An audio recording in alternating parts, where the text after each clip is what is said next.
un avion. Alors vous, le scientifique, là, vous y croyez aux ovnis là? Parce que en fait, vous avez analysé les témoignages, vous avez recoupé des témoignages, vous avez relu des ouvrages comme celui de Jimmy Guilleux d'ailleurs. Hélas.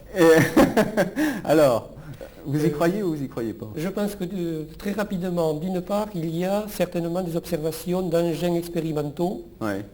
Ce qui justifierait en partie la censure des autorités. Voilà. Qui existe, c'est évident dans certains cas, ça on ne peut pas le nier. Secret défense, donc on ne peut pas en parler. Deuxièmement, il y a vraisemblablement des phénomènes naturels, des boules lumineuses, soit liées à la sismicité, donc au tremblement de terre, du genre plus ou moins foudre en boule. Et il y a actuellement aux États-Unis et au Canada plusieurs personnes qui travaillent sérieusement dessus. Et peut-être que les observations de la région de Perm, dont parlait Massigno Castello, ressortiraient de ça. Je dis bien peut-être, j'ai bien pour les conditionnels. Et troisièmement, il y a tellement de choses qui se passent dans le ciel que même les spécialistes eux-mêmes ne connaissent pas forcément. Les témoins ordinaires qui sont des gens normaux, sincères, honnêtes, intelligents, ça peut être n'importe qui, moi, vous ou madame.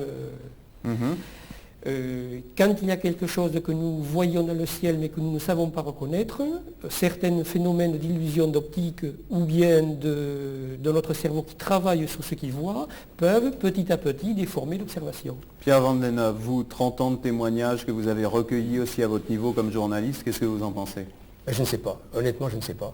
Mais attends, je voudrais terminer sur ces touffes de blé, je peux me mettre comme ça. Ouais. Ces touffes de blé ont été arrachées ou projetées et à 4 mètres et 6 mètres sur les côtés de l'axe central et sont retombés sur leurs pieds, si vous voulez. Voilà.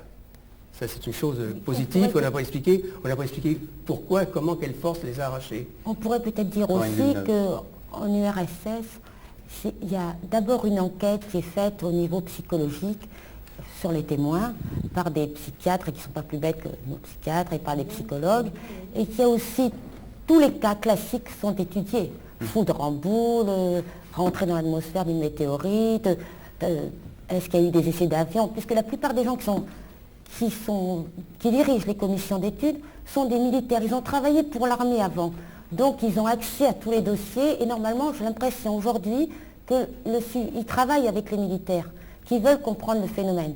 Donc on ne peut pas dire qu'ils sont en train d'essayer un avion, et c'est un avion spécial, et les gens ont vu ça, et il s'est passé quelque chose. Enfin, je pense, en tout cas c'est ce qu'ils m'ont raconté. Mais en plus, je pense aussi que, honnêtement, il se passe quelque chose. Il y a trop d'une accumulation de cas. Il faut trouver une explication. Et toutes les explications qu'on pourra donner, elles ne sont pas forcément bonnes. Chacun détient peut-être un petit bout de vérité qui s'accumulera peut-être un jour, mais on n'a que des petites pièces d'un puzzle. Mais on n'a pas une personne, ni vous, M. Dieu, ni monsieur, ni... Je ne pense pas. Je pense qu'on n'a que des petits morceaux de la réalité. Voilà. Alors des témoignages, il y en a de toutes sortes. Il y a celui de Jimmy Guilleux dans son livre qui s'intitule IBI Alerte Rouge aux éditions Vaugirard. Il y en a beaucoup d'autres également. Je suis désolé, il n'y a plus que 30 petites secondes pour conclure. J'ai besoin de 10 secondes. Oui. Ce portrait-là, ce portrait fait par Silvio Ussai, c'est pas de l'imagination. Ils ont été vus par de très nombreux témoins et j'ai interrogé au Brésil il y a 10 ans et il y a 3 mois ceux qui ont été victimes de cela. Les preuves, oui, à propos de foudre en boule, j'ai des témoins à des époques différentes, des emplacements différentes, qui ont croisé en voiture d'énormes boules rouges de 2 mètres de diamètre. Et pendant un temps assez long. Voilà. On pourra multiplier comme ça pendant des heures les témoignages sur les ovnis. On aura sans doute l'occasion d'en reparler, de faire d'autres émissions dessus. Merci en tous les cas de nous avoir suivis et on se retrouve mercredi 12h05.